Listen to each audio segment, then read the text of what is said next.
Jesus. Sige po, batiin naman po natin yung katabi natin. Sabi mo, magandang umaga sa'yo. Thank you, Jesus. Thank you, Jesus. This day po, no, talaga pong let us rejoice in the presence of God. Let us all pray.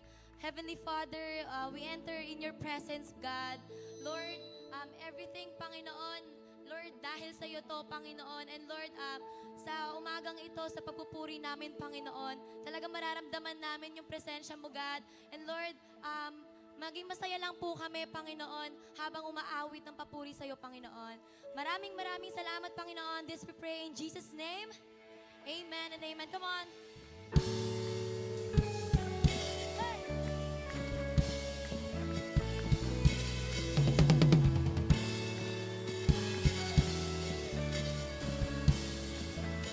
Let's all sing. I praise in the valley. I praise on the mountain. I praise when I'm sure. Praise when I'm doubting. I praise when outnumbered. Praise when surrounded. Praise is the water my enemies drowning. Yes, Lord. As long as I'm breathing, I've got a reason to praise the Lord, oh my soul. Praise the Lord, oh my soul. Come on. I praise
Hallelujah, Jesus. We worship you, oh God.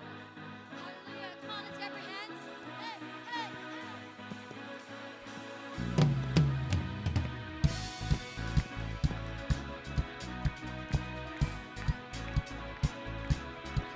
You are here as we lift you up. You are riding on our praise.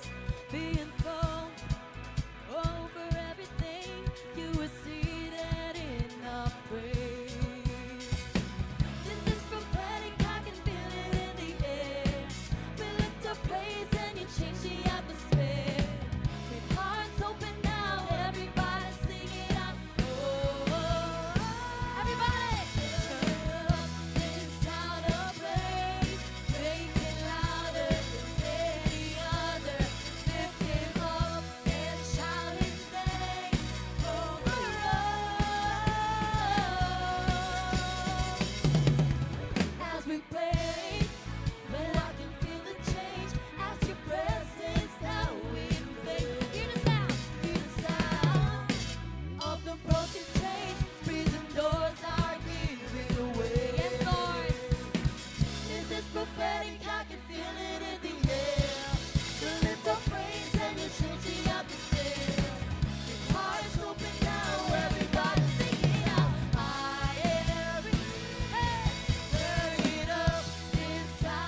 up your voices to God.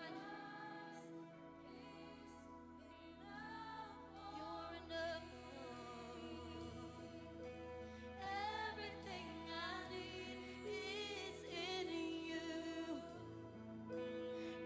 Everything I need.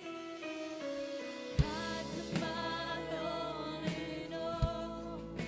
The joy of my salvation. Oh, and this hope will never fail. Heaven is all home. Through every storm, my soul will sing. Jesus is here. To God be the glory. Christ is enough for me. You're enough. Is enough for me. Everything I need is in you. Everything I need. Christ is enough. Christ is enough for me. Christ is enough for me. Everything I need is in you. Everything I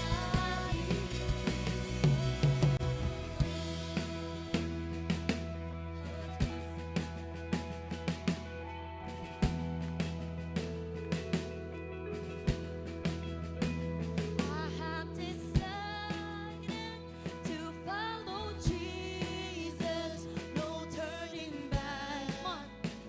No turning back. I have decided to follow Jesus. No turning back. No turning back. The cross before me. The world behind me. No turning back. Let's declare. No turning back. The cross before me, the world behind me. No turning back. No turning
Come on, church.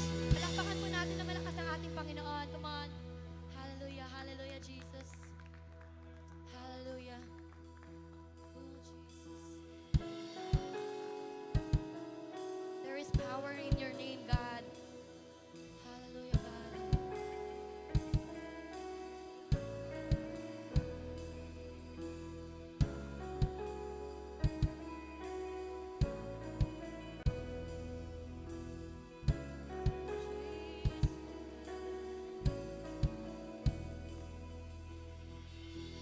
Miracles, wonders, secrets I can contain. They unfold when I speak your name. I'm in awe of your greatness, oh God. Yes, God.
church, let us declare with one voice.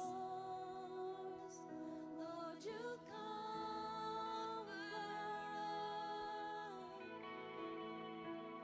you restore my soul. Lord, you hide me, and you call me yours. Lord, you comfort,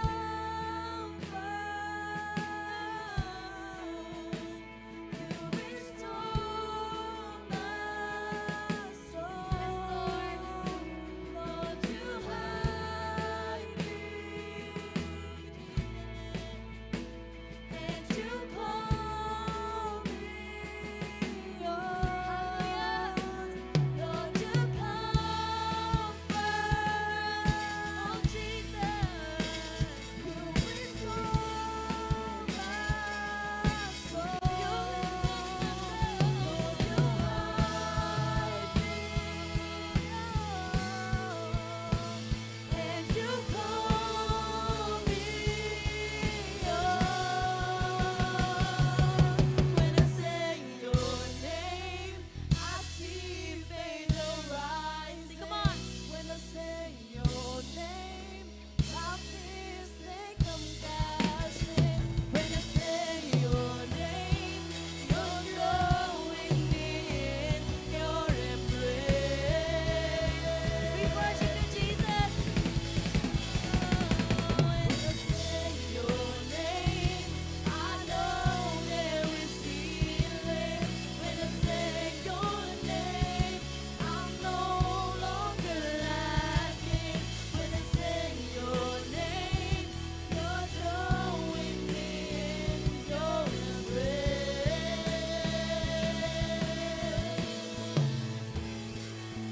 When I say your name, I see faith arise. Come on, let's declare in this place there is healing, there is the power of God. When I say your name,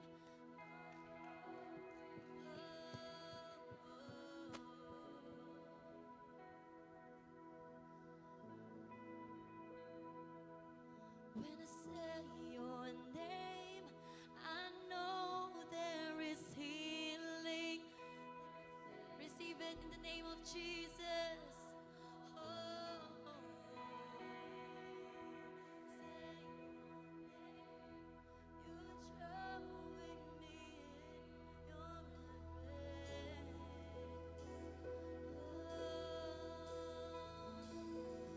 Let's give God the best clap worship. Hallelujah. Hallelujah, Jesus.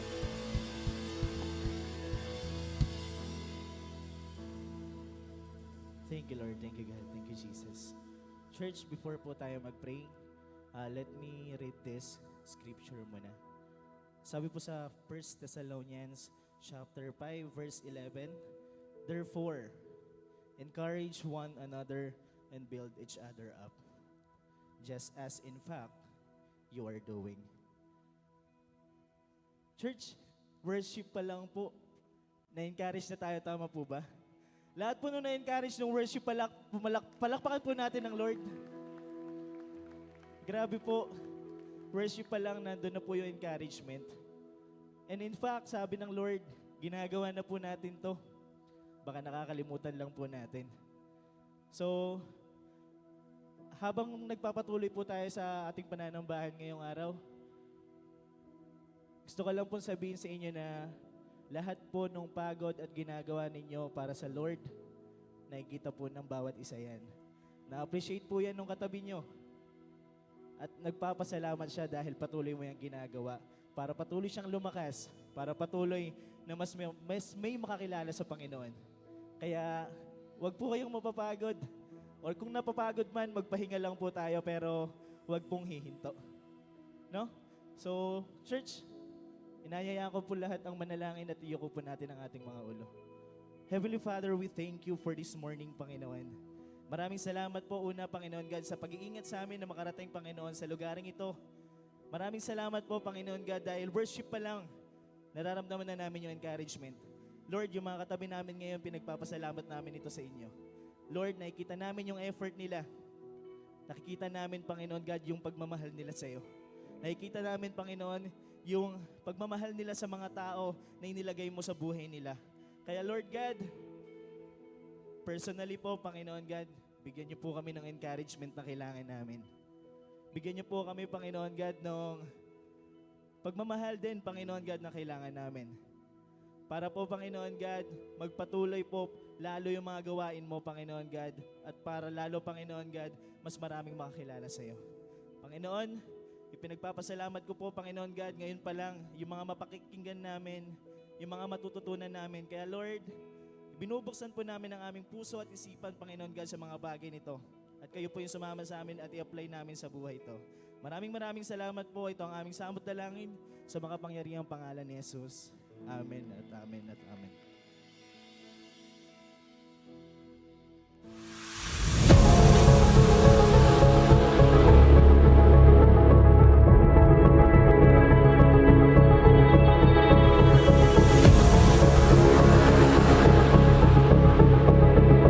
Lagi ko po itong sinasabi, galingan mo at husayan.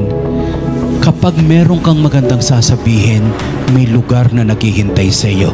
Kapag may kwento ka ng kabutihan ng Panginoon, ikaw yung hahabulin, ikaw yung hahanapin, kasi meron kang mabuting sasabihin.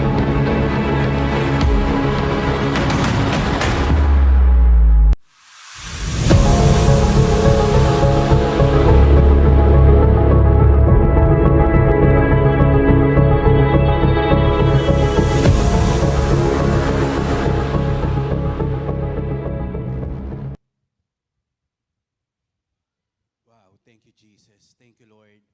Alam niyo po, isang magandang practice ho talaga para patuloy nating maranasan ng Diyos. May maliit talaga tayong grupong sinasamahan. Ano po? Pag may grupo tayong sinasamahan na nakikipag-aralan ng salita ng Diyos, mas lalo nating naunawaan yung kanyang mga salita at mas lalo tayong makikinabang. Pero maganda rin po talaga na may sinasamahan tayong anak, pa-check nga uli. Pa-check nga uli yung monitor natin, ano po, para makita natin to. Okay? Ayaw lumabas ng ano po. So, kasi po, this coming Wednesday, maganda po yung may sinasamahan po tayong malalaking grupo, katulad po nito, ano po. At least, imagine, ano po, napakadaling mag-worship kapag meron po tayong kasamahan. Napakadali pong mag-worship kapag tayo pong lahat, ano po, even yung worship ng katabi mo, nakaka-encourage po yan. Amen po ba tayo doon? Ano po? Even sa pagtaas natin ng kamay natin, even sa pagpupuri po, masarap po yung magkahawahan tayo na sumasamba sa presensya ng ating Panginoon. Okay? So, pray muna tayo. Pray muna tayo. Thank you, Jesus. Thank you, God. Father God, ibukas mo ang aming puso't isipan. Kayo ang maglagay na yung mga salita sa aming puso, Panginoon. Kaya nga, Lord, anumang bahid ng kasalanan na meron ito, patawarin niyo po kami, O Diyos. At sa pagkikinig namin ng mga salita, laging ang panalangin namin, ako ang una mong baguhin, ako ang una mong ayusin, Panginoon, at tulungan mo po ako, Diyos, na makita ang iyong kabanalan at ang iyong kapangyarihan. Sa pangalan ni Jesus, Amen. Amen. Please rally our people this coming Wednesday. Ano po, monthly fusion natin. Alam niyo po yung shinare ni Tatay Rapi, I don't know kung na-upload po ito, sobrang powerful. Ano po? Sobrang makikita natin, walang sayang na hirap, walang sayang na ano po, na matitinding bagay na naranasan natin. Kasi talagang merong itinuturo at may ginagawa ang ating Panginoon. Ano po? Kaya this coming Wednesday, sama nyo po yung mga leaders nyo, sama nyo po yung mga members nyo, kahit nga po yung pamilya natin. Kasama po ng iba't ibang churches, ano po, maranasan natin ang pagkilos ng ating Diyos. Sabi po ni David Shibley, the purpose of revival is to fire the church with divine energy for her divine assignment. Kaya gusto ni God na muling mabuhay yung ating prayer life. Kaya gusto ni God na mabuhay muli yung ating Bible reading life. Ano po, even yung mga pag-attend natin sa life group. Kasi hindi natin magagawa yung assignment ng Panginoon kung wala po yung apoy, ano po, sa puso po natin. Revival will tear us away from our temporal pursuits to ourselves for what really matters. What does it mean?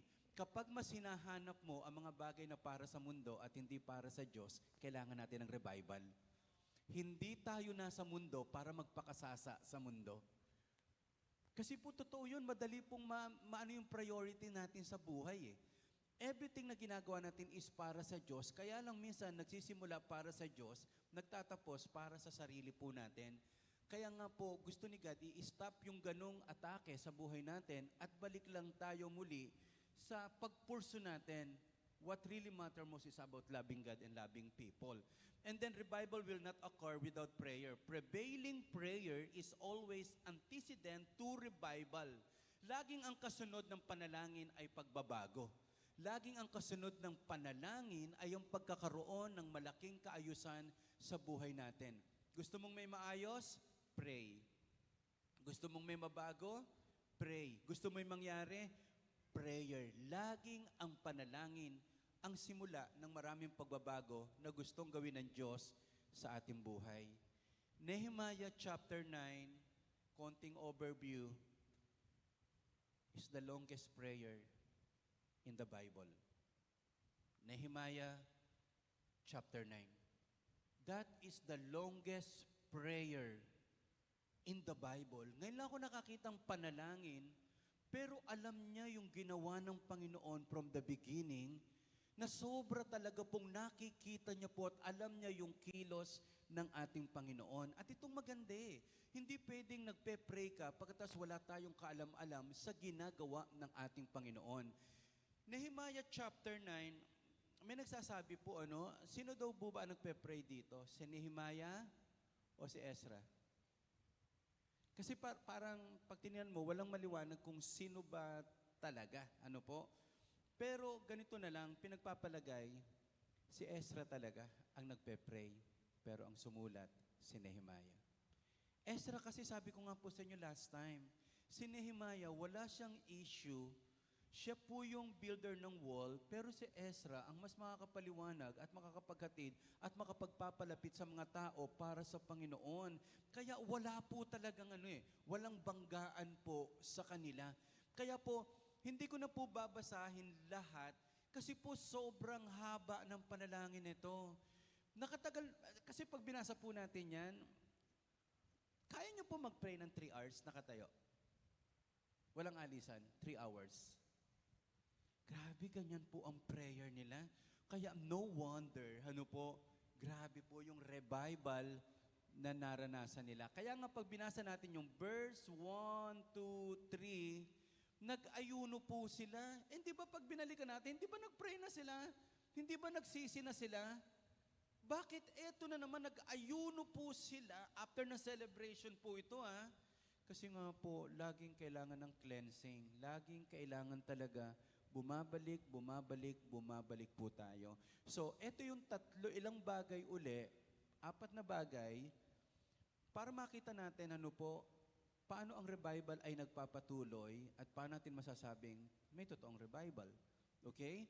So, ito muna po yung pinakasama o kuhan natin na parang title natin, ngunit ang Diyos ay. Ang dami niyong mababasa sa prayer sa Nehemiah chapter 9. Sa ibang salin, subalit ang Diyos ay, ngunit ang Diyos ay, but God is. In spite of all tragedies, despite of all shortcomings and weaknesses, but God is. Ilang gandang balita dito Paulit-ulit po na binanggit po yan sa prayer. But God is, ngunit ang Diyos ay. Sabihin niya nating lahat, ngunit ang Diyos ay. Magpasalamat tayo kasi alam mo, napakarami nating pagkukulang, ngunit ang Diyos ay. Kung wala po noon, durog na tayo. Kung wala ngunit ang Diyos ay, ang pangit ng buhay. But there is hope, ngunit ang Diyos ay. Okay? And that is the title of our When Revival Comes, chapter 3. So, Talon na ho tayo sa verse 16 agad. Talon-talon po yung verses na babanggitin ko po. Tingnan niyo ho ito. Ngunit sila, part ito ng prayer po part ito ng prayer. Ngunit sila na aming mga ninuno ay naging mapagmataas, matigas ang ulo at masuwayin sa inyong mga utos. Wow, so binabanggit po ni Ezra yung pagkilala na mula pa noon, yung mga nauna sa kanila ay hindi rin po ligtas talaga. Ang daming kamalian na nagawa. Kinilala lang, kinonfess lang, mapagmataas, matigas ang ulo, masuwayin sa inyong mga utos. Ngayon, ang tanong ko po, hanggang ngayon ba merong mga taong mapagmataas, matigas ang ulo at masuwayin? Meron pa ba ho ba noon? Ito ang tagal na. Pero hanggang ngayon, ito pa rin ang struggle natin. Ang daming tao, matitigas ang ulo. Ang daming tao, talagang mapagmataas at masuwayin sa utos ng ating Panginoon. Tingnan niyo po, verse 17a, A lang muna, mahaba kasi ang verse 17 eh. Ayaw nilang makinig sa mga sinasabi nyo. May mga tao po ba kayong kilala na ayaw makinig sa salita ng Diyos? Ayaw makinig sa maganda yung sinasabi ng magulang, maganda yung sinasabi ng salita ng Diyos. Ayaw pakinggan at kinalimutan lang ang mga himalang ginawa ninyo sa kanila. Alam niyo po, marami ring pinagalingan Diyos, bumalik din sa kasalanan eh. Totoo po. Yung halimbawa, kasi pag desperado ka na, pag may sakit ka na, ikaw yung pinakakawawang lumalapit sa Panginoon, ay kinahabagan ka ng Diyos. Nung gumaling, back to kasalanan uli eh. So, yung nararanasan natin ito, yung binabasa natin is, I believe nararanasan din natin ngayon. Binanggit na naman, naging matigas ang kanilang ulo. Hindi kasi Freddy Aguilar ang kumanta nito? Naging matigas ang iyong ulo, di po ba? Okay? At sumalungat sila sa inyong pamamaraan sa pamagitan ng pagpili ng pinuno na magdadala sa kanila sa pabalik sa pagkaalipin sa Ehipto. Ang weird ng Israel. Di mo, alam na alam po ito ni Ezra. Pinalaya sila ng Diyos. Tumawid sa dagat, sa Red Sea, nung nahirapan. Doon na lang tayo uhuli sa Ehipto. Wala naman palang pagkain dito. At least doon sa Ehipto, kahit hinahagupit tayo, merong pagkain. Alam niyo po, may mga taong nakaranas ng kapangyarihan ng Diyos, pero lagi pa rin lang pinipili na magkasala at bumalik sa dating buhay. Okay? So, pagdating sa verse 26, from verse 17, tumalon tayo ng verse 26, pero sa kabila ng lahat, ngayon sabi ko po sa inyo, subalit ang Diyos ay. Pero dito po, ito pa rin naman yung contradicting na ginawa na naman ng mga tao. Pero sa kabila ng lahat, sumuway at lumabag po sila sa inyo. Tinalikuran nila ang inyong kautusan. Pinatay nila ang inyong mga propeta na nagikayat sa kanilang magbalik sa inyo. Labis ang paglapastangan nila sa inyo. Napapansin niyo po, yung pinag-aaralan natin ito, it's all about katigasan ng ulo, problema ng mga tao, kung ano-ano yung pinaggagawa instead na yung utos ng ating Panginoon. And then verse 28, pero kapag mabuti na ang kalagayan nila, gumagawa na naman sila ng masama. Saan ka makakita na stroke, pinagaling ng Diyos? Ayun, naninigarilyo na naman. Ayun, umiinom na naman. Alam niyo po, maraming tao parang niloloko ang Diyos. Alam niyo po, may mga tao kala naman, uto-uto ang Diyos. Yung pag nagdrama tayo sa Diyos, magmamakaawa lang ng konti, yes, tutulungan ka ng Diyos, pero ang Diyos hindi natin madloloko, hindi natin madadaya. Amen? Kaya nga po mga kapatid, this is something about na sobrang kailangan nating pag-isipang mabuti. Baka nakaka-connect din po tayo at ipapaubayan nyo sila sa kamay ng mga kalaban nila para pamunuan sila. Hindi nais ng Diyos na maalipin ng Israelites. Kaya lang dahil sa katigasan ng ulo nila, ginamit ang Persia, ginamit ang Babylon, Assyria, para po sila sakupin. Hindi po yun ang design ng Diyos. Pero dahil sa katigasan ng ulo nila, ang dami nilang naranasan na hindi dapat. At kapag nanalangin naman sila para humingi ng tulong nyo, pinapakinggan nyo sila riyan sa langit. At sa inyong habag, palagi nyo silang inililigtas. Subalit ang Diyos ay, grabe no? Kaya kailangan nating mahukay muna ito para maunawaan natin lalo kung gaano kabuti at kagaling ang Panginoon. So last passage na lang sa area na ito, pagdating ng verse 33, ganito po, parang sinum up niya. Matuwid ang ginawa niyong paghatol sa amin, matapat kayo sa amin, pero kami ay mga makasalanan. Totoong may revival at may muling nabuhay kapag nakita natin na ang pinakamalaki nating problema ay ang kasalanan. Hindi yung kakulangan ng pera ang problema natin. Hindi yung sakit ang problema natin. Simptomas yan, pwede. Pero ang pinakamalaki nating problema sa buhay at pinakamalaking struggle mo is kasalanan. Ito yung pinakamalaking struggle pa rin natin kahit alam natin si Jesus Christ namatay sa cross, kahit si Jesus po muling nabuhay upang talagang bayaran at tanggapin ang ating kasalanan, tinanggap mo na si Jesus sa iyong puso bilang Panginoon tagapagligtas, hanggang ngayon lumalaban ka pa rin sa kasalanan. Pinaglalabanan mo na huwag makapag-isip ng masama sa iyong kapwa. Pinaglalabanan mo ngayon, hanggang ngayon, paano huwag gumanti sa mga taong gumawa sa iyo ng hindi maganda. Hanggang ngayon, nilalabanan mo yan. Nilalabanan mo yung nasa Lord ka na, pero nilalabanan mo yung lust of the flesh na ayaw mong mag-isip ng malaswa, ayaw mong mag-isip ng pangit sa iba, pero hanggang ngayon, nilalabanan mo yan. Nilalabanan mo, gusto mong maging tapat, pero bakit ganun? Parang gusto ko na namang manloko, mangganito. Lumalaban po tayo hanggang sa kasalanan. Genesis chapter 3, Revelation. Ang haba. Puro ang dulo ng kwento po natin is gusto niya tayong iligtas sa kasalanan. Kasalanan ang pinakamalaki nating problema. Mag-isip po kayo ng pinakamalaking problema, sabihin ko po sa inyo, ang ugat niyan lahat kasalanan. Okay. Gusto nang matapos ng PowerPoint natin. Power, agad, forward. Bakit may digmaan? Bakit may awayan? Kasalanan. Bakit may COVID? Sabi ng iba, may kumain daw kasi ng paniki. O kaya butiki. Kaya daw nagka-COVID. Wala akong kinalaman ng butiki. Tik-tik-tik-tik. Ganun lang sila sa pader natin. Nananahimik po sila, huwag kang mag-isip ng masama sa kanila. Ang daming napagbibintangan, pero ang ugat, kasalanan. Hindi ka naman gustong saktan ng kapatid mo eh. Ang problem, may kasalanan sa puso na hindi niya kayang labanan. Kasi yung puso natin, dapat si Jesus ang naghahari, kaya lang tinetake over ng kasalanan. Bakit may korupsyon? Ano po? From SK? Tama po ba, Tonet? From SK pa lang, ano ho?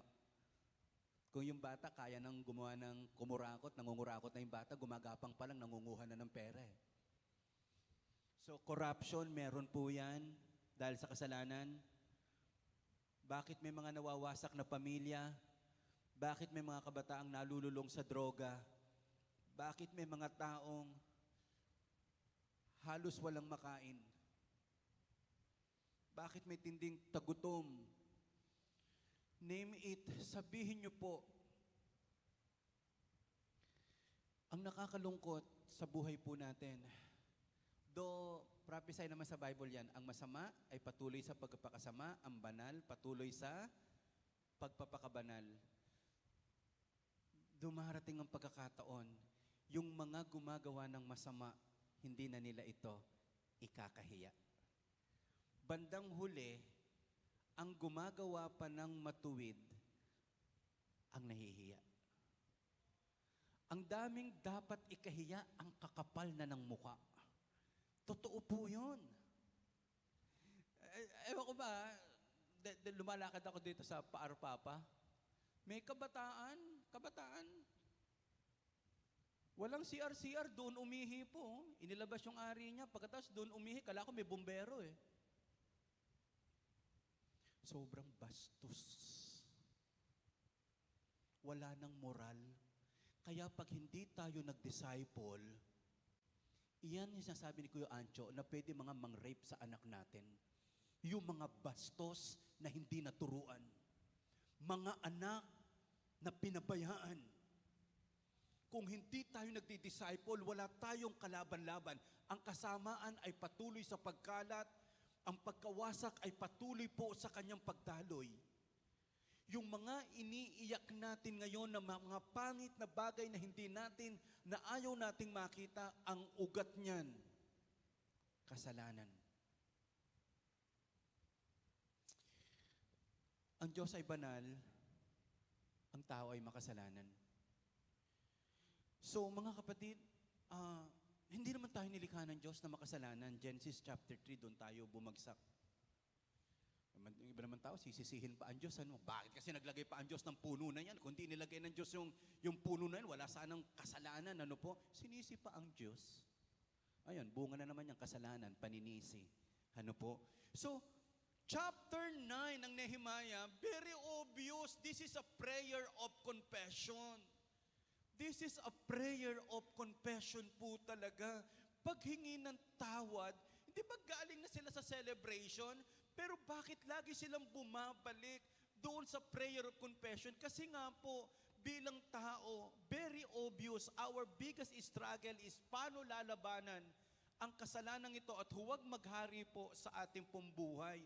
Pero pag sinabi kong ang tayo makasalanan, hindi nangangahulugan, wala siyang kapag-apag-asa, hindi po. There is hope because Jesus died on the cross because of our sins. Amen? So, tingnan natin to. Kasi tingnan niyo po ito, tingin muna po kayo sa akin. Maraming tao gustong ma-encounter ang kapangyarihan ng Diyos, pero bihirang-bihira lang ang taong gustong maka-encounter ng kabanalan ng Diyos. Maraming tao gustong makita ang kapangyarihan ng Diyos, pero ayaw makita ang kabanalan ng Diyos. When was the last time, sobrang as you pray, nakita mo, sobrang banal ang Diyos? Mamaya po, I will try kahit the simplest as possible, pero hindi ko po kaya. I have no guts para explain sa inyo yung kabanalan ng Diyos sa limitado kong kaisipan. Basta ganito na lang. Ang mga immature na Christian ang niyayakap pag-ibig ng Diyos. Mapagmahal ng Diyos, kahit ako nagkasala, patatawarin ako niyan. Mahal ako ng Diyos! Pero maraming ang matured na Christian ang niyayakap, kabanalan ng Diyos. Nakakamuhing gumawa ng kasalanan kasi banal ang Diyos.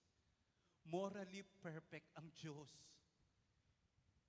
Kaya nga ang description ng Bible sa Romans 3:23, sapagkat ang lahat ay nagkasala, ang word na kasalanan doon, kung ako po ay may dart, parang imagine mo may dartboard dyan, may 20 na dart po ako, 19 na dart po, bullseye. Yung isa, hit sumabit. Ang ibig sabihin noon, ang tawag doon po, 11 man tumama, isa lang ang hindi, kasalanan. Fall short. Hindi mo naabot ang pamantayan ng Diyos.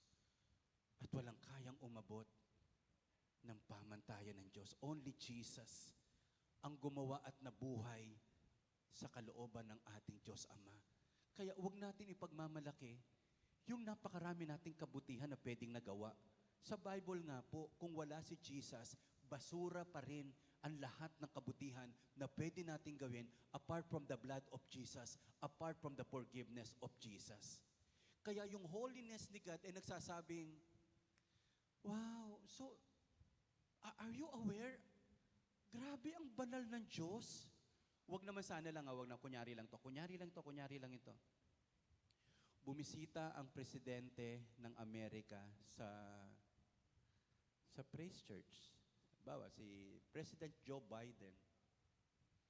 Pagkatapos, isa ho sa atin, binuhusan siya ng tubig. Ano tawag natin sa taong yan? Napakabastos.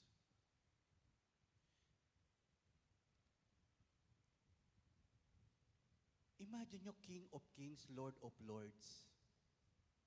Ano ginagawa natin sa Diyos? Kaya nga po, pag naunawa natin yung kabanalan, Diyan po papasok po yung paglalim ng ating relationship kay God. Yes, patatawarin tayo ng ating Panginoon, pero we should love and embrace the holiness of God and hate wickedness and any form or any kinds of sin. Merong obvious na naka-encounter ng kabanalan ng Diyos. Exodus chapter 3 din yon, Moses. Moses, hubarin mo ang iyong panyapak sapagkat banal ang lugar na ito. So, grabe. Pero sa Isaiah chapter 6, prophet, nagde-declare siya na maraming bagay, pero pagdating po sa verse 3, sabi kasi ni Isaiah, prior to this, oy, mga makasalanan kayo, mga siraulo kayo, kayo mga wala kayong modo, mga ganito kayo. Sabi ng pangit si Nehemiah sa ibang tao, pero bandang verse 3, sinasabi nila, nakita nila sa vision nakita ni Isaiah sa vision, wow, ang dami mga angel, seraphim na nagsiserve kay God, na nagwo-worship kay God. Sinasabi nila sa isa't isa, banal, banal, banal. Ang Panginoong makapangyarihan, ang kapangyarihan niya ay sumasakop sa buong mundo. Bakit sinabi dito banal, banal, banal? Ba't hindi sinabing banal? Mas banal, pinakabanal. Wala raw pong ganun kasi yung word na holiness. Yung ano po medyo banal, slightly banal, o pag hindi kompleto, banalang po yun. Ano po, ban, okay. So ang point natin is, ang tama raw pagbasa dyan, ikaw ay banal, ikaw ay banal, ikaw ay banal! Ganun daw po ang pagkakabanggit po. Kung babasahin daw po yan, ang sinasabi ng mga tao is banal, banal. Grabe, patindi ng patindi. Sana, unang tingin natin sa Diyos banal. Pero mas lalo mo pang nakikita, grabe yung kabanalan ng Diyos. Sobrang banal ang Diyos. Ilan sa inyo po ang may Bible? Kunyari lang po ito, ha? Ilan na po sa atin dito, napansin mo, anapuna mo, sa dami ng books na nabasa mo, Bible lang ang may nakasulat na Holy Bible. Walang nagsabing Holy Metangere and Holy Filibusterismo. Wala. Holy Abacada. Wala. Mas lalong walang Holy FHM. Wala po doon. Holy Viva Max. Wala po noon. Holy, when you are reading this, you are reading the holy words and holy written words of our holy God. Malakas nga akong palakpak, ibigay natin sa Panginoon. This is the only book na kapag binasa mo, papunta sa kabanalan ang buhay mo. This is the only book na kapag binasa mo, dadaling ka ng Diyos sa maayos na pamumuhay, sa kabanalan, na ikaw ang unang binabago, hindi ang mga tao. Amen. Kaya mga kapatid, we should love. We should love the Word of God. This is the Holy Bible. Kaya nga, ang sabi ngayon ni Nehemiah, sinabi ko nakakaawa ako. Dati kawawa kayo, pero ngayon nakakaawa ako dahil tiyak na mapapahamak ako dahil ako'y may makasalanang labi. At naninirahan ako sa piling ng mga taong makasalanan din ang mga labi. At ngayon nakita ko ang hari, ang Panginoong makapangyarihan. Sige nga po, tingin lang po kayo sa akin. Sino po rito yung Noong linggong ito, wala kang nasabing pangit sa ibang tao. Ganito na, paliitin natin, ha. Sino rito yung wala kang nasabi na pangit sa asawa mo? Sa anak mo? Sa kasama mo sa trabaho? Sa ka-church? Yung labi, sobrang hindi natin mapigil. Hindi natin mapigil na magsabi. Kasi nga po, kaya ang cause naman to, siyempre yung puso. Kung ano yung nasa puso, iyon yung lumalabas.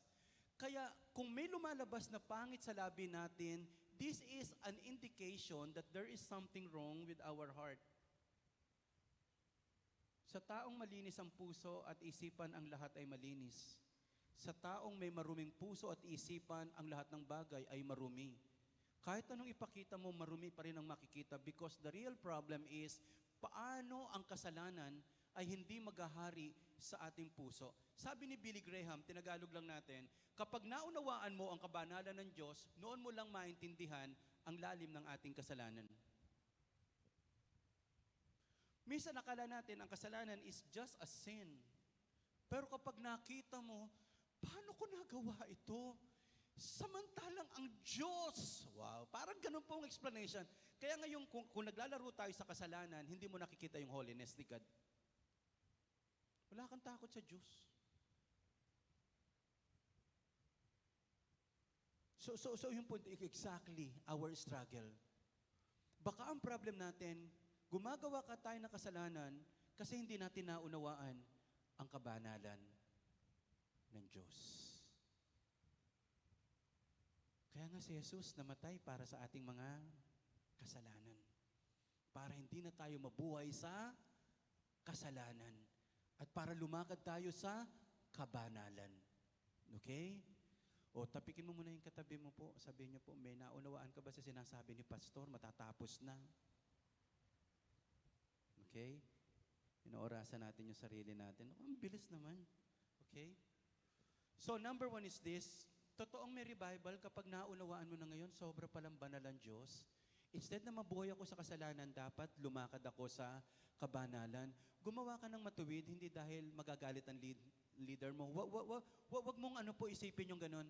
Sumunod ka dahil alam mong masasaktan ang Diyos, malulungkot ang Diyos kapag gumagawa ka ng kasalanan dahil alam ng Diyos yung kasalanan ding iyan ang grabing magpapahirap at sasakit sa atin. So tingnan natin, talong po tayo ulit sa passage na ito sa Nehemiah chapter 9, verse 17b. Ngunit kayo ay. After na maipresent yung sobrang laki ng problema at struggle ng tao sa kasalanan, after na maipakita na mula noon, even hanggang ngayon, struggle pa rin nating lahat ang kasalanan. Struggle pa rin nating lahat ito. Minsan nakala natin ang makasalanan ng ibang tao, pero ang totoo, grabe pong umuusok po sa puso natin, yung sarili po natin pagkakamali. Sabi nga natin, ngunit ang Diyos ay. Dito mo lalong ma-appreciate sa kabila ng lahat ng ginawa't kasalanan ng tao, ngunit kayo, O Diyos, ay mapagpatawad. Mapagpatawad na Diyos, mahabagin, maalalahanin, hindi madaling magalit at mapagmahal, kaya hindi nyo po sila pinabayaan. Ilan sa atin dito may awareness, nagkakasala ako, pero ang Diyos, tunay, hindi ako pinababayaan. Amen ho ba tayo doon? Oo, may pagkakataon na pagtatagumpayan ang kasalanan, minsan hindi, pero hindi ako pinababayaan ng Diyos. Lahat nga po ng may awareness ng kahabagan ng Diyos, pumalakpak lang ng malakas para kay Jesus. Kung ako po ay Diyos, patay na po lahat ng tao. Pagpapapatayin ko lahat ng sinungaling. Kasama na ako doon. Patay na, ubos na tayo lahat. Uunahin ko muna yung mga government officials na corrupt. Susunod ko yung mga nangungutong sa daan. Pangatlo, yung nagtatapon ng basura sa hindi dapat. O ba't pati yung nadamay? Kasama yun. Laban-laban na tayo. Kung ako ay Diyos, patay lahat ng tao. Mainitin ang ulo ko po Maiksi po ang pasensya ko. Kung ako ang Diyos, buti na lang, hindi ako Diyos. Sabihin mo nga sa katabi mo rin, buti na lang, hindi ka Diyos, yari ako. Yung halimbawa, ginugulo mo lang ako sa sermon, papaulanan na kita ng apoy Pasalamat tayo, hindi tayo Diyos. Pikon tayo Buti na lang ang Diyos, hindi pikon. Buti ang Diyos mapagpasensya. Saka buti ang Diyos hindi sa tamang hinala, Yung, mukhang gumagawa ito ng kasalanan. Yung mga tao, hindi ka pa gumagawa ng kasalanan. Feeling nila, gumawa ka na agad ng kasalanan eh. So ang point natin is, ngunit ang Diyos ay, ang ganda naman, kaya number 2, totoong may revival kapag nakita natin ang pinakamalaki nating pangangailangan, kapatawaran ng Diyos. Yun po yun eh. Kasi po, pag inugat natin lahat ng problema, struggle natin na kinakaharap sa buhay, kasalanan. Pero may solusyon na, kapatawaran ng Diyos. Sa Nehemiah, siyempre, hindi pa namamatay si Jesus, pero doon pa lang may inaalok na agad kapatawaran ng Diyos. Lagi silang nire-redeem ni God sa kasalanan po nila. Kahit sila po ay nakukulong, sinasakop, pinalalaya pa rin sila, nagdadala ang Diyos ng tagapagligtas para po sila talagang sagipin sa kasalanan na nararanasan nila. Mga kapatid, magpasalamat tayo. May malaki tayong problema ng kasalanan, pero may solusyon ang Diyos, ang kanyang kapatawaran at kahabagan. Amen? Sabihin niya natin lahat, thank you, Jesus. Okay. Tingnan natin to. Sustaining revival requires continuous cleansing. Without humility, separation, confession, and worship of God, we cannot stay in the spirit of revival. Pwedeng mabait na mabait ka ngayon, bukas hindi ko alam. Ang bait-bait mo ngayon, talagang revive na revive ka. Ewan ko lang pag hindi ka inaway ng katrabaho mo kahapon, o yung sinakyan mong Grab, sinakyan mong angkas, sa tulen na iwang ka. Ewan ko lang kung hindi mawala revival sa puso mo. Kaya kailangan natin ng continuous. Tingnan nyo po, hindi ko na po alisin sa inyo paglabas nyo pa lang ng church. Ano ba namang elevator ito? May 12 floor ba? Di ba doon pa lang bumabattle na agad po tayo. Kaya kailangan natin ng continuous cleansing, continuous na paghingi ng tawad sa Panginoon. Kasi laban. Kaya dito lang maganda sa church. At tingnan nyo po, napapahinga tayo sa kasalanan eh. Kasi we are under the covering of the precious blood of Jesus at pare-pareho tayong with humility, Lord, baguhin mo ako, ayusin mo ako. Salamat sa Panginoon at may kapatawaran. Tingnan natin yung passage na ito. Ngunit dahil sa dakilang, eto na tayo problema natin kasalanan. Dakilang solusyon ng Diyos, kapatawaran. Ito yung pangatlong bagay. Ngunit dahil sa dakilang habag nyo, but because of, ngunit dahil sa dakilang habag nyo sa kanila, hindi nyo po sila pinabayaan sa ilang. Di ba yung 40 years of wilderness? Hindi nyo kinuha ang makapal na ulap na gumagabay sa kanila kapag araw. Alam nyo po, kapag meron ka ibinigay sa tao po, maganda may binigay ka. Bawa, sasakyan. Nagkagalit kayo. Babawiin mo agad yung sasakyan eh. Hindi ba nung bata pa tayo? Pag nag-aaway ho tayo, akin na nga yung candy mo na kinain mo na 3 years ago. Hindi ba gano'n ng mga tayo ng mga isip bata? Yung mga binigay natin, gusto natin kuhanin kapag nagkagalit po tayo, tama? Grabe ang Diyos. Kahit minsan inaaway natin ang Diyos, sabi rito, hindi mo kinuha sa kanila, hindi nyo kinuha ang makapal na ulap at gumagabay sa kanila kapag araw. Kung inalis siguro ng Diyos yung makapal na ulap, daming sunburn na ng mga Israelites, wala silang off-lotion, wala silang Cetaphil, So siguro ang balat natin, puro nagnanaknak, At ang naglalaglablab na apoy na nagbibigay ng liwanag na nilalakaran nila kapag gabi. So, hindi inalis ni God, may gumagabay sa kanilang solar panel na liwanag, galing sa ulap. Biro mo kung alisin yon, delubyo. Ilan sa atin dito nakaranas ng sobrang hirap after ng bagyo, brownout? Naranasan ko po nagpapaypay ako, 30 minutes. Sabi ko, bili na ako ng solar panel. Pagkabili ko ng solar panel, hihiling ako sa Lord, bumagyo, saka mag-brownout uli para magamit ko. Kasi minsan pag bumibili tayo, wala na, tapos na. Nangihinayang tayo. Wag naman ganun. Okay, ano pa sabi dito? Ibinibigay nyo po sa kanila ang pangangailangan nila sa loob ng 40 taon sa ilang wilderness. Kaya hindi sila nagkulang na anuman. Hindi na luma ang damit nila at hindi rin na ang paa nila sa paglalakad. Naka-crocs pa sila. Sabi ng mga anthropologists, hinahanap nila yung mga tsinelas o sandalyas ng Israelites kasi wala namang store doon, wala namang SM, walang Shopee, walang Lazada. Pero bakit? Saan sila kumuha ng kailangan nila? Tama. walang Alphamart, walang 7-Eleven. Kaya sabi nila, pati yung mga gamit, hindi raw namaga ang paa nila. Okay? Baka yung paa nila po, puro kalyo na. Hindi po. Wala nga eh. Ngunit dahil sa laki na inyong habag, hindi nyo sila pinabayaan o lubos na ipinahamak dahil mahabagin at maalalahanin kayo, O Diyos. May totoong nabuhay at may revival kapag nakita natin na ang katapatan ng Diyos ang pinakamatindi nating pag-asa at pangako sa buhay. Sino rito yung aware ka, hindi ka tapat, pero tapat ang Diyos? Alam mong may pagkukulang ka, pero tapat ang Diyos. Amen?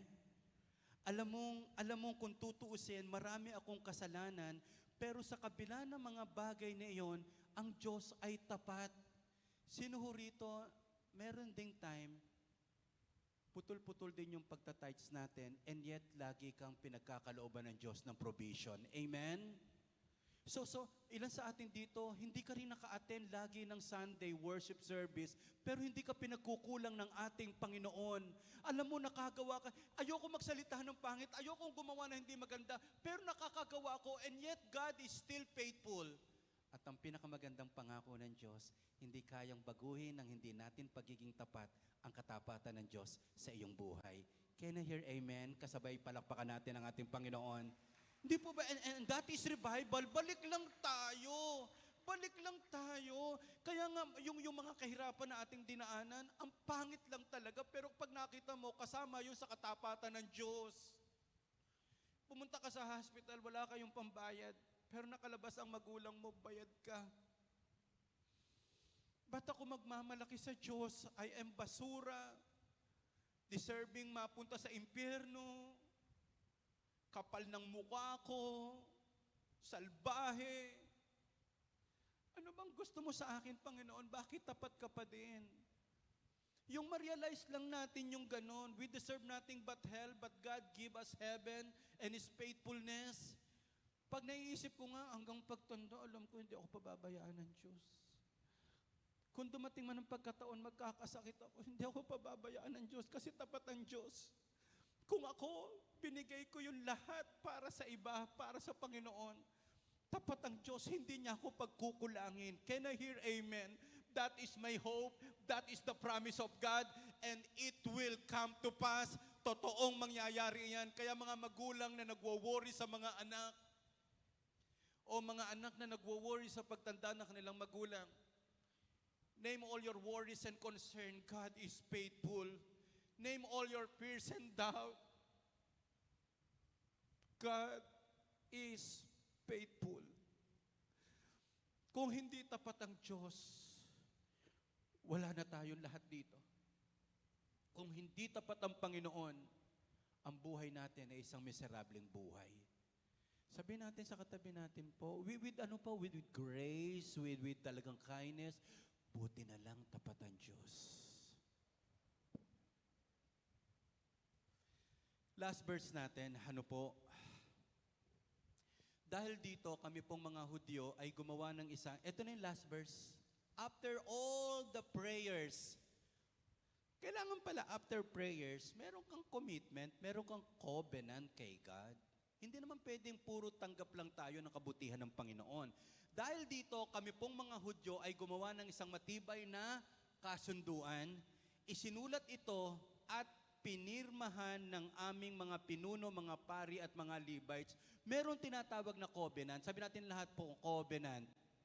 In a sense, parang contract. Gumawa ho sila ng contract. Alam niyo yung contract nila the idea is, after na makita mo yung kabanalan ng Diyos, kahabagan ng Diyos, katapatan ng Panginoon, sana ang dulo nito, pagsunod sa Diyos. So merong tunay na revival kapag nakita natin na ang pagsunod sa Diyos, ang pangunahin sa ating buhay. After you see that, I am a sinner, God is a forgiving God, and God is faithful, sana, ang dulo nito, I will follow Jesus. Lalo mo nakikita ang kabanalan ng Diyos, lalo tayo magsikap, sumunod. Sige nga, James, anak. I don't know kung familiar sa iba't po sa inyo, no? Pero ito, namatay na po siya, but he is Dr. Bill Bright. Nung nasa Bible school pa lang siya, gumawa siya po ng contract kay God. Bible school pa lang po. After niya gumawa ng contract, nakakita po siya ng vision na abutin ng mga kabataan, especially estudyante, para sa Lord. Sulat lang po siya. Ito yung contract muna niya po. Sige. Bibilisan ko lang muna ito. Ito yung tinalaki natin kasalanan, kapatawaran, katapatan, kapakumbabaan. Ito yung sulat niya. Yung parang ganito lang. Sana, kahit short lang. Kasi after hearing this message, what is your response? Halimbawa, nagkamali ako, pinatawad ako ng Diyos. What is your response after that? May pagkukulang ka, pero after that, alam mo, nakita mo katapatan ng Diyos, what is your response? Hindi pwedeng ambuti lang ng Diyos, pero wala tayong planong sumunod at gumawa ng commitment kay God. Sabi niya, from this day, Lord, we surrender and relinquish all of our past, present, and future rights and material possessions to you. Lord, mula sa oras na ito, isinusuko ko po mula noon hanggang ngayon, bukas, O God, lahat ng karapatan ko at anumang mga bagay na meron ako sa iyo. As an act of the will, by faith, we choose to become your bond slaves and do whatever you want us to do. Panginoon, pinipili kong maging lingkod mo na parang alipin na anuman ang gusto mo, iyon ang masusunod. Go wherever you want us to go. Say whatever you want us to say, no matter what it costs for the rest of our lives. Kung ano ang sabihin mo, yun ang pinasasabi mo, yun ang sasabihin ko. Kung saan man lugar na gusto mo akong pumunta, doon ako pupunta. Ano man ang maging kabayaran sa buong buhay ko. With your help, we will never again seek the praise or applause of man or the material wealth of the world. Lord, kung meron man akong uunahin at pagsisikapan, is yung mapapurihan ka, O Diyos. Hindi yung applause ng tao, hindi yung yaman ng mundo. Hindi ibig sabihin masama po yun, kundi hindi po yun ang pangunahin sa kanyang buhay. Oh, sayang po hindi na isama, pero meron pang slide sana to na nagsasabing, siya po ang leader ng Campus Crusade for Christ.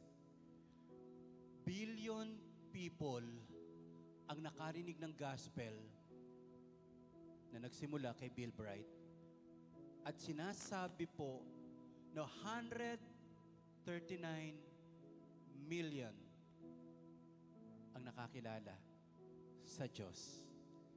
And 200,000 staff ngayon.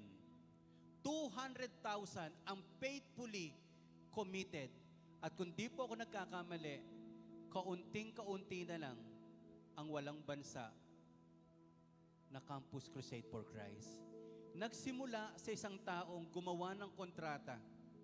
After na makita niya ang totoong problema, ang totoong solusyon ng Diyos, ang katapatan ng Panginoon, his contract is, I will follow Jesus.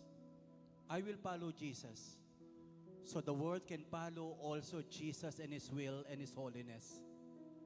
Mga kapatid, masarap po yung mapuno tayo sa worship, pero worship is not about entertainment. Worship is about the holiness of God. Kung walang nabago sa buhay natin, hindi natin na-encounter si God. Can I hear amen? Huwag din naman natin sisihin masyado ang sarili natin. God is holy and He is patiently waiting to us para mabago.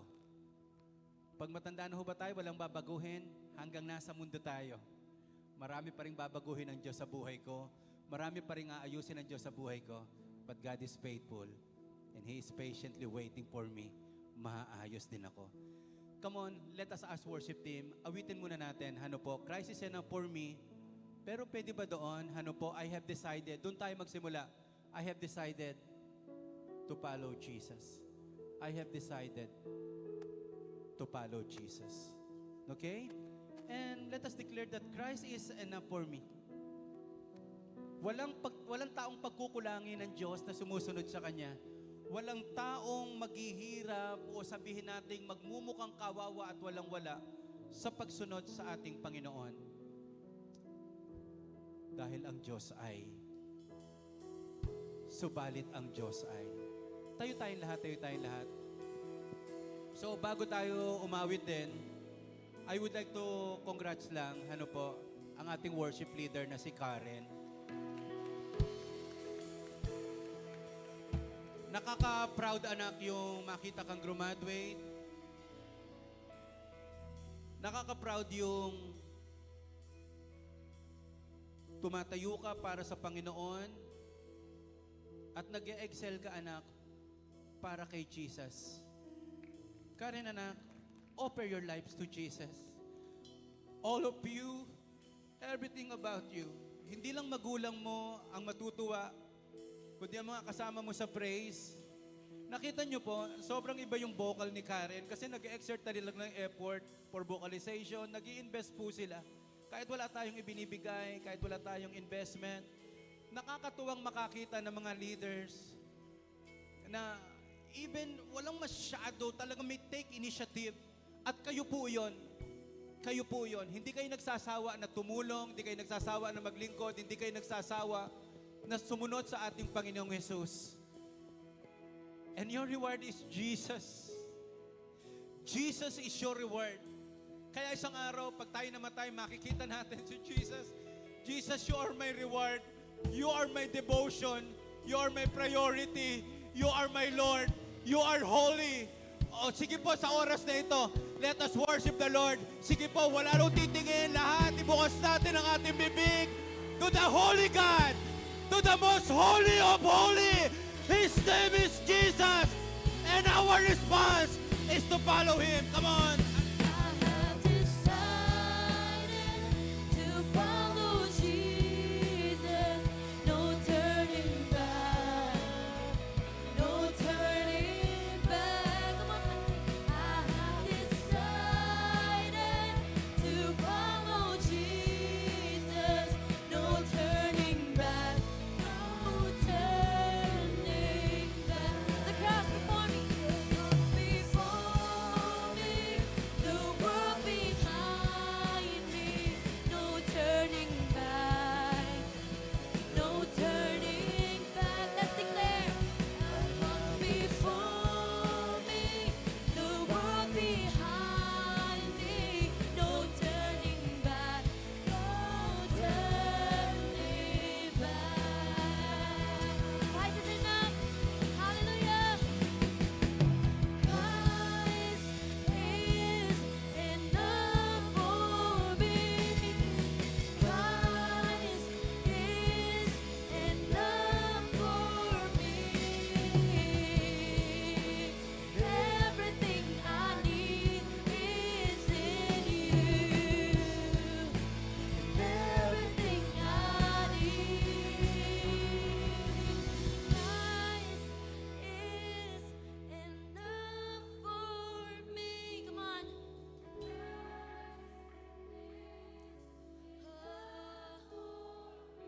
Let us declare with all our hearts. Everything I need is in you. Pati po ba natin itaas ang ating mga kamay? Hallelujah. Christ is enough for me.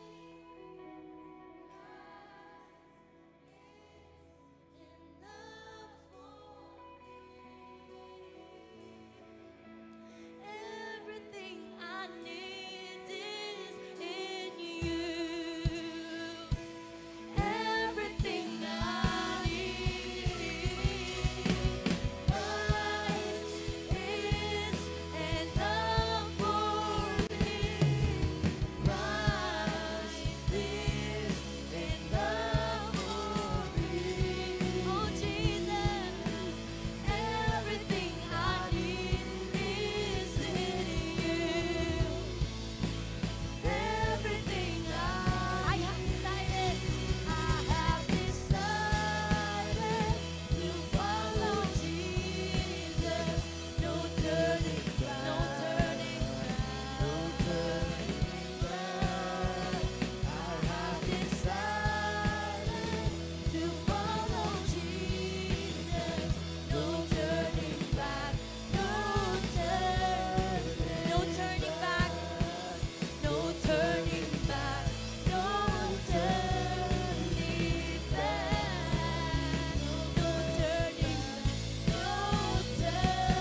tayo sa oras na ito. Muli lang, ang problema mo at ang problema ko ay kasalanan. Hindi tayo kailangang magpatuloy sa kasalanan kasi namatay na si Jesus sa cross para bayaran ng kasalanan. Kahit tumanggap ka na sa Panginoon, kailangan natin ng continuous cleansing. Kaya nga, pagdating ng gabi, Lord, may nasabi ba akong pangit? Lord, may naisip ba akong hindi maganda? Patawarin niyo ako, Panginoon. Linisin niyo po ako, O Diyos. Lord, naging judgmental ba ako? Patawarin niyo po ako, O Diyos. Huwag din naman tayong sobrang magdiin ng kasalanan ng ibang tao kasi ito ngayon nagiging struggle natin. Galit tayo sa kasalanan ng iba, pero hindi tayo galit sa kasalanan natin. So, hindi po ganun. Lord, ako yung nagkasala. Ako ang baguhin niyo, Panginoon. And then, huwag din naman tayong maparanoid na magkakasala na naman tayo. God is faithful. Alam niya kung paano natin, kasi paglalayuin tayo ng kasalanan wawasakin tayo ng kasalanan, papatayin tayo ng kasalanan. Kaya nga kapag nakikita ko yung mga kabataan, yes, praise movers, mga backup natin, hindi sila perfect. Pero dahil pinagamit nila ng buhay nila, lagi silang exposed, makarinig na salita ng Panginoon. Pero yung mga taong gumagawa ng kasalanan at walang naririnig na Word of God, tuloy-tuloy lang po yun. Kaya napaka-blessed natin sa umagang ito. Amen? So challenge ko naman sa inyo, pwede po ba next Sunday, sama lang natin yung pamilya natin, sama lang natin yung mga kaibigan natin, i-offer natin kay God, walang kahit pinakamasamang tao, pinakamagulo, hayaan natin yung biyaya ng Diyos ang umubot po sa kanila. Pero Lord, ako muna ang baguhin mo. Sino po rito nakita niya makasalanan siya sa harap ng Panginoon? Na pinatawad ng Diyos at nabubuhay sa katapatan ng Panginoon, na willing sumunod sa Diyos. Lagay natin yung kanang kamay natin sa tapat ng ating puso.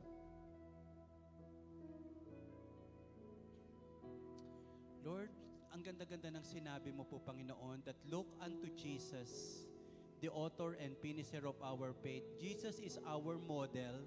Hindi siya nabuhay na nagkasala, nabuhay siya sa kabanalan, intimacy with you, O God. Panginoon, ikaw yung unblemished God. Talagang banal ka, morally perfect, O God, walang bahid. Panginoon, gustong-gusto mo na mabuhay kami sa kabanalan kasi walang ibang paraan kundi para maranasan namin ang langit, O God. Ang paghawak mo kundi makitang lumalakad kami na may kabanalan. Kaya Lord, linisin niyo ang aming puso.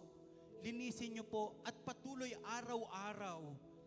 Ayusin niyo po ang buhay namin. Panginoong Jesus, ayaw namin mag-isip ng masama. Ayaw namin makasakit ng aming kapwa. But because may pumapasok na kasalanan, nadadamay ang ibang tao. Panginoon, tulungan niyo po kaming mabuhay na may kabanalan, na laging nagmamahal, na laging nagmamalasakit. Sige nga po mga anak, mga kapatid, can you pray yung kapatid mo and speak lang na, Lord, ikaw yung maghari sa aking kapatid sa oras na ito. Sige nga, umanap pa kahit isa lang. Kahit isa lang, Lord, I don't know kung ano yung struggle ng aking kapatid, kung ano yung nilalabanan niya sa kanyang puso, sa kanyang isipan. Father God, I extend your grace and mercy upon her o upon him. Panginoon, mabubuhay kami sa katapatan mo lahat, O Diyos. Oh, thank you, Jesus. Revive us. Revive us. Revive us, O God. Revive us. Ngunit ikaw ay Diyos na mapagpatawad. Ngunit ikaw ay Diyos na tapat. Ngunit ikaw ay Diyos na nagbibigay ng ikalawa, ikatlo, ikaapat, ikalima at ilang paulit-ulit na pagkakataon para mabago ang buhay namin. Ngunit ikaw ay Diyos na mahabagin. Ngunit ikaw ay Diyos na nagtatayo ng aming dangal.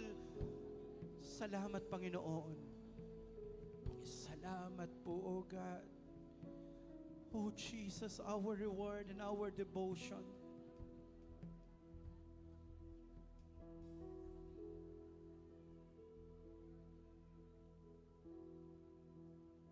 Thank you, Jesus.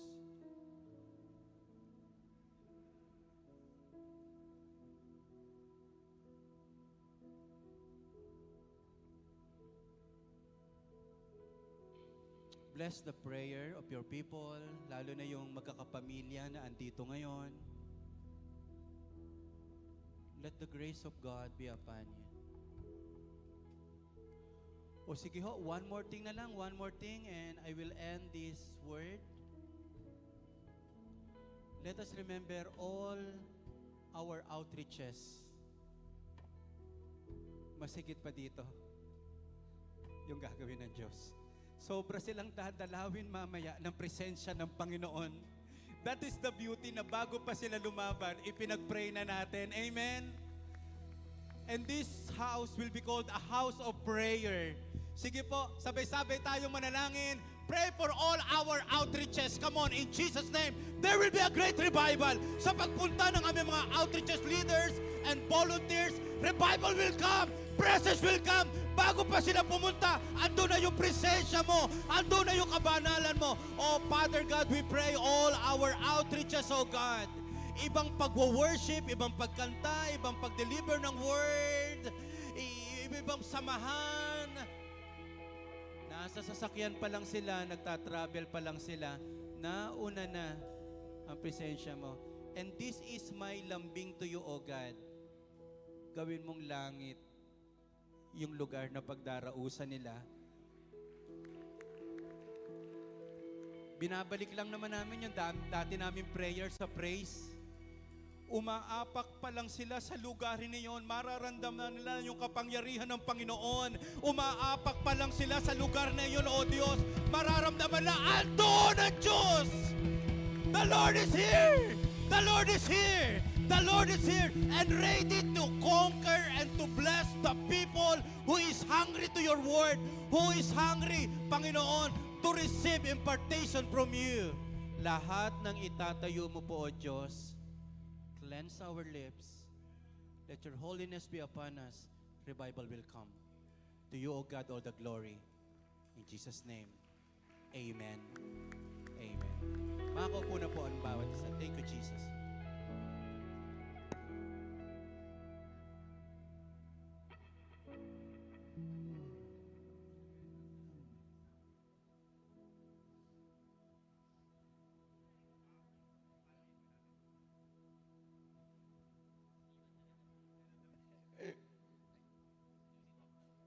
So yun po, no, dadako na po tayo sa ating tithes and offering.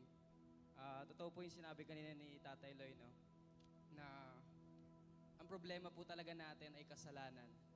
Aminin po natin sa hindi. Pag pumunta po tayo sa pinakaugat ng mga problems ng family, problems financially, ay kasalanan po talaga. Lahat naman po tayo nagtatrabaho. Lahat po tayo nag-aaral. Pero ang problem po, kung paano natin minamanage yung binibigay sa atin ng Panginoon. Kaya ang sabi po, Lord God, ay kaya ang sabi po sa Luke 16, verse 10, anyone who can be trusted in little matters can also be trusted in important matters. But anyone who is dishonest in little matters will be dishonest in important matters. Ang ating pong tithes and offering, sa una po, little matter siya. Kasi hindi pa po tayo masyadong aware kung bakit tayo nagbibigay at nagkakaloob sa Panginoon. Pero pag tumatagal na po tayo sa Lord, nagiging important matters na po siya. Ibig sabihin lang po, dapat alam mo na ang 10% ng mga pinaghirapan ko at ibibigay ko to sa Lord. Kahit ano pang dumaan na struggles at problems sa family at sa sarili mo, dapat ibibigay ko pa rin to sa Lord. Dahil doon po nakikita ng Lord na nagkakaroon tayo ng katapatan sa Kanya. Bakit po important matters na ang tithes? Kasi doon makikita na pinagkakatiwala mo ang 10% at ang Lord ang bahala sa 90% na natitira sa iyo. Kaya po, no, ako po personally, nung nagsisimula po ako, kasama ko po yung mentor ko, si Tatay Mel. 5 po kami mga kids. Unang-unang tinuro po niya sa amin ay maging giver.